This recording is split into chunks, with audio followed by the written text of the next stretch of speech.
নমস্কার বন্ধুরা, অনিতা ভেলপুট কিচেন আপনাদের সবাইকে স্বাগতম। আজকে আমি চলে এসেছি একটা নতুন রেসিপি নিয়ে, তালের পোড়া পিঠে। দেখুন বন্ধুরা, আমি কিভাবে পিঠেটা বানাচ্ছি।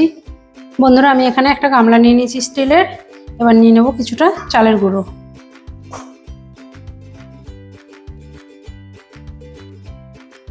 তারপর নিয়ে নিচ্ছি পরিমাণ মতো চিনি। আপনারা যেমন মিষ্টি খান সেই হিসাবে চিনি দেবেন। এবার দিয়ে দেবো নারকেল কোড়া। বন্ধুরা, নারকেল কোড়াটা একটু বেশি দেবেন, তাহলে বেশি ভালো লাগবে খেতে এটা। এবার দিয়ে দেবো স্বাদ মতো লবণ। আর বন্ধুরা, আমি এখানে দিয়ে দিচ্ছি ভিজিয়ে রাখা সুজি। সুজিটা ভিজিয়ে দেওয়ার একটাই কারণ, পিঠেটা নরম হবে, শক্ত হয়ে যাবে না। এবার যেটা মেন লাগছে আমার তালের পোড়া পিঠে করতে, তাল। এবার আমি দিয়ে দেবো তালের কাত।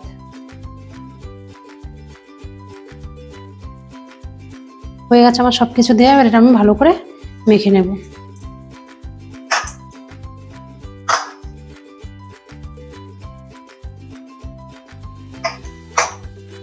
বন্ধুরা, আমার ভালোভাবে এটা মাখা হয়ে গেছে।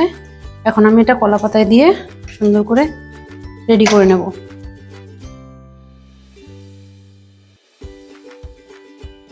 বন্ধুরা, পিঠেগুলো বানানোর জন্য আমি এখানে কলা পাতা নিয়ে নিয়েছি। এবার কিছুটা তালের গুঁড়ো দিয়ে দিচ্ছি কলা পাতাতে।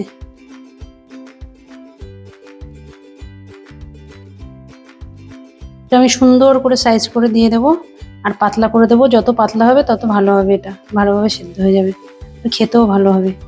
যদি বেশি মোটা হয় এটা কাঁচা কাঁচা থেকে যাবে, ভেতরে সেদ্ধ হয়ে যাবে কিন্তু খেতে ভালো লাগবে না। দেখুন বন্ধুরা, ঠিক এরকম হবে। আমি এটাকে ছড়াবো না, এবার আমি এটাকে মুড়ে নেব।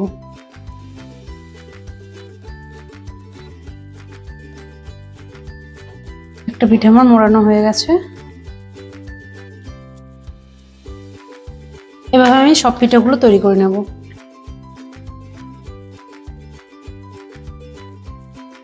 বন্ধুরা, সব পিঠেগুলো আমার মোড়ানো হয়ে গেছে।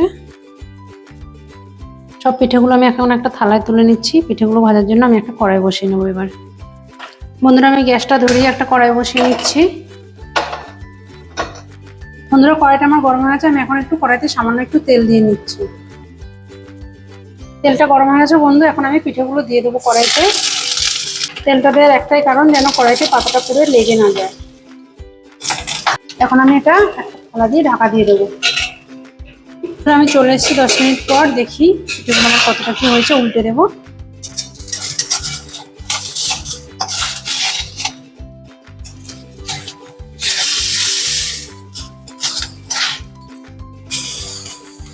বন্ধুরা, আবার আমি 10 মিনিটের জন্য একটা ঢাকা দিয়ে দেবো।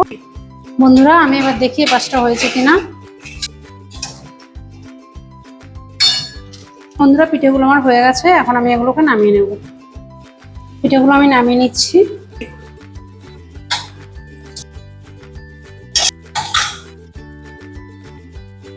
বন্ধুরা, আমি এখানে একটা কাঁসার থালা নিয়ে নিয়েছি।